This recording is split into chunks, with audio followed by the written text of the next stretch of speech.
Good morning. This is Garry Glaub in Mooresville, North Carolina. Today we're on Lesson 53 of the Acts of the Apostles. We're covering Acts chapter 27, verses 1 through 26. This one's called Helplessly Hoping and Hopefully Helping. If Paul had been a passenger on the Titanic, he would not have been disappointed, even though it had been identified as unsinkable. According to Paul's writings in 2 Corinthians, he had been shipwrecked 3 times, but that did not count this shipwreck documented in Acts 27. 2 Corinthians 11:25 says this, 3 times I was beaten with rods, once I was stoned, 3 times I was shipwrecked. A night and a day I have been in the deep. 4 shipwrecks might lead some to believe that Paul was a cursed man, but instead Paul had a target on his head by Satan because he was so busy doing the Lord's work. Paul had spoken often of his desire to go to Rome, but on this journey he went as a prisoner to be judged by Caesar.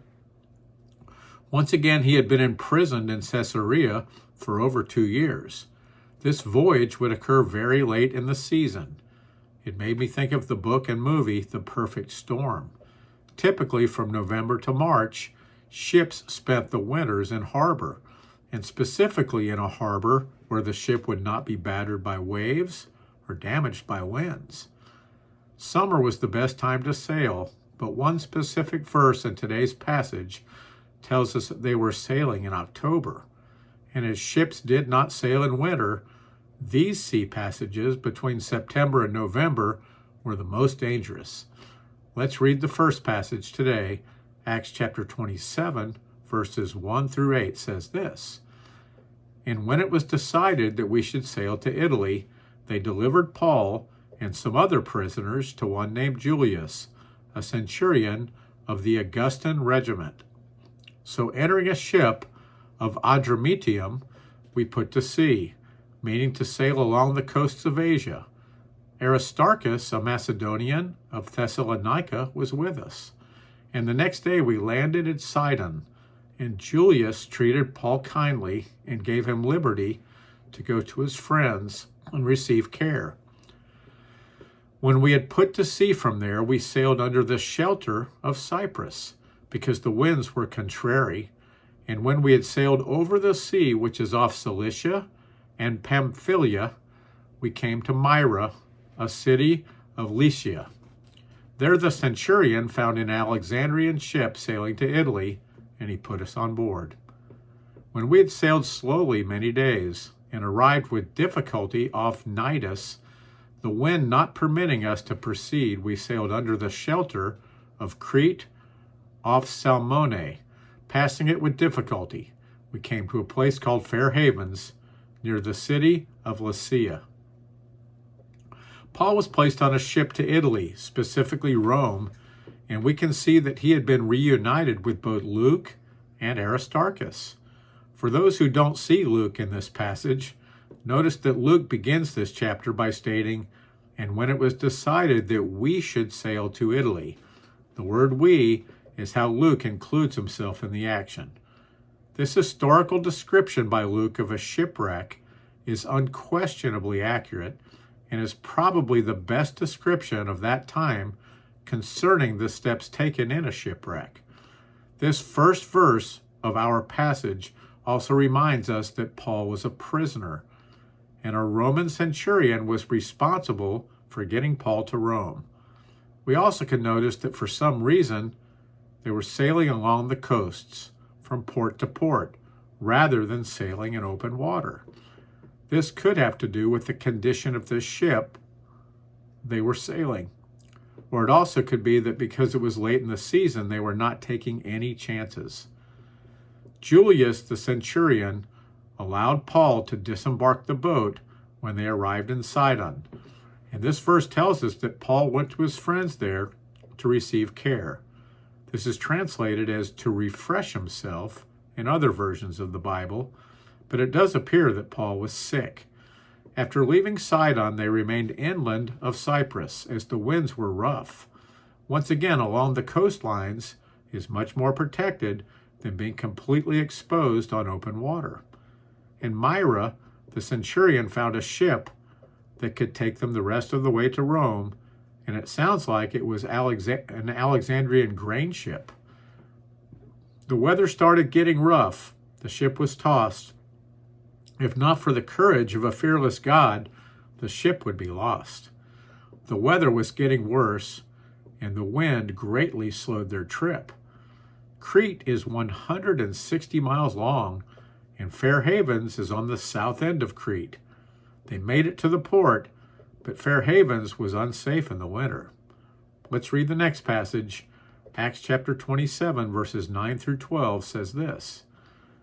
Now when much time had been spent, and sailing was now dangerous because the fast was already over, Paul advised them, saying, Men, I perceive that this voyage will end with disaster and much loss, not only of the cargo and ship, but also our lives.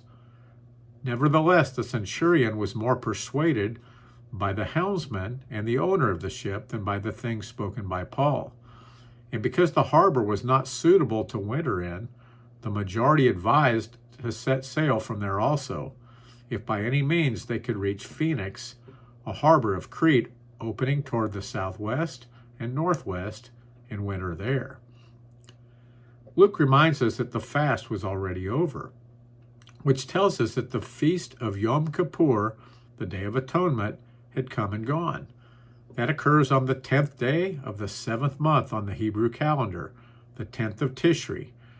In 59 AD, which is the year Porcius Festivus began serving in Caesarea as the procurator, Yom Kippur occurred on October 5th.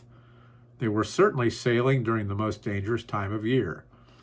Paul wanted to go to Rome, but after 3 shipwrecks, he may have been more wary than the rest aboard the ship. He said, Men, I perceive that this voyage will end with disaster and much loss, not only of the cargo and ship, but also our lives. Rather than listening to Paul, the centurion chose to listen to the helmsman and the owner of the ship. If this was a Navy ship, they would be the captain and the navigator. Part of their reasoning likely had to do with the fact that Fair Havens would not be a safe haven in winter, and they had almost 300 people on board the ship. Fair Havens was not a major port, and there likely was not a place to house that many people. In addition, the ship might not make it through the winter there.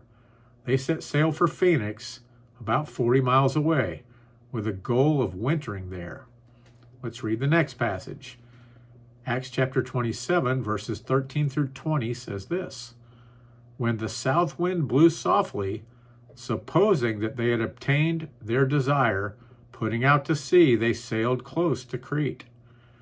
Not long after, a tempestuous headwind arose, called Euroclydon. So when the ship was caught and could not head into the wind, we let her drive. And running under the shelter of an island called Clauda, we secured the skiff with difficulty.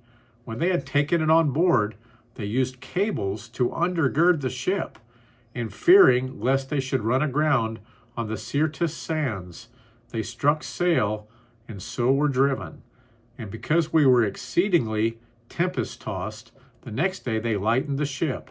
On the 3rd day we threw the ship's tackle overboard with our own hands. Now when neither sun nor stars appeared for many days, and no small tempest beat on us, all hope that we would be saved was finally given up. Their plan changed with the wind. As the south wind blew very softly, they put out to sea. Remember, they'd been sailing protected near the coast since the journey began, but now they went out to sea. Remember, winds are named after the direction they come from. So a south wind blew from south to north and would take them to Rome. But that changed instantly. Acts 27:14 tells us that a tempestuous headwind arose called a Euroclydon. This was a nor'easter, likely a metacane, combining the words Mediterranean and hurricane. These are not common in that area, only 1 or 2 per year. The crew could no longer steer the ship, and the wind carried the ship and drove the ship. Ships always had a skiff tied to the outside of the boat, so when they entered a harbor with shallow waters, the crew had a way to get to land. A skiff also offered a lifeboat of sorts in extreme circumstances. With much effort, they placed the skiff on the boat, and then they frapped the ship. To do this, they either tied bands or ropes across the keel of the boat to give it more structural integrity by holding it together tightly. They feared running aground on the Syrtis sands, which were on the coast of North Africa between modern-day Libya and Tunisia, and were well known for both shallow water and sandbanks that wrecked many ships. Once again, they set sail and tried to move in an intended direction rather than one merely governed by the wind. The crew lightened the ship, and the passengers and prisoners threw the ship's tackle overboard a couple days later. That sounds like it included ropes and pulleys. Verse 20 is a key verse.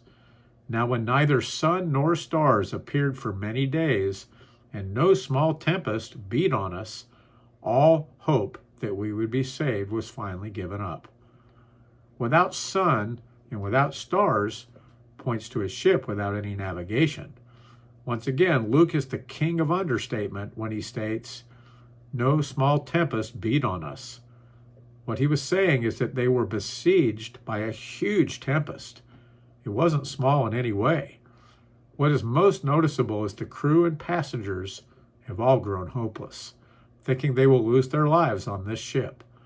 That hopelessness seems to include Paul, Luke, and Aristarchus. Let's read the last passage today. Acts chapter 27, verses 21 through 26 says this. But after long abstinence from food, then Paul stood in the midst of them and said, Men, you should have listened to me and not have sailed from Crete and incurred this disaster and loss. And now I urge you to take heart, for there will be no loss of life among you, but only of the ship. For there stood by me this night an angel of the God to whom I belong and whom I serve, saying, Do not be afraid, Paul. You must be brought before Caesar, and indeed God has granted you all those who sail with you. Therefore take heart, man, for I believe God that it will be just as it was told me. However, we must run aground on a certain island. It makes perfect sense that they had abstained from food for a long time, as it is likely that most, if not all of them, were seasick. Paul thought the time was right for an I told you so. But on the other side of that I told you so, Paul offered some amazing encouragement. Which did they want first, the good news or the bad news? Paul led with the good news. None of us is going to die this day. But the bad news was that they would lose the ship. The typical sea temperature that time of year is around 68 degrees. That is considered cold water by swimmers, and any temperature below 70 degrees Fahrenheit brings the risk of hypothermia. But not one would die. Paul then offered an open door to the gospel, telling those on board that he knew this all because an angel of the Lord told this to Paul in the night. For there stood by me this night an angel of the God to whom I belong and whom I serve, saying, Do not be afraid, Paul. You must be brought before Caesar, and indeed God has granted you all those who sail with you. Therefore take heart, men, for I believe God that it will be just as it was told me. However, we must run aground on a certain island. In this event, the people on board the ship went from hopelessness to hopefulness because of Paul's testimony. And when it happened exactly as Paul told them it would, that would be either proof that Paul had spoken absolute truth to them, or that Paul had made the luckiest guess ever. It is rather amazing that Paul began this ship passage as a prisoner, and by the end of the journey, everyone was listening to Paul. What also is noticeable in this story is the sovereignty of God. We can find numerous examples in the Bible where God demonstrates his power over the weather, or his manipulation of the weather for his purposes. He spoke to Job out of a whirlwind. on the Sea of Galilee, with the disciples thinking they were about to perish. Jesus said, "Peace, be still," and then calmed the sea. We also can see Satan's manipulation of the weather when he killed all 10 of Job's children with a whirlwind. What we need to understand is that Satan can use weather for his intent, but only if God allows it. I don't know if Satan or God caused the tempest that shipwrecked Paul for the 4th time, but I do know who spared the lives of all 276 persons on board that ship. This is another example of Romans 8:28, as we can see that what appeared to be the worst situation still worked out for the good of the believers on board and gave the unbelievers a reason to believe.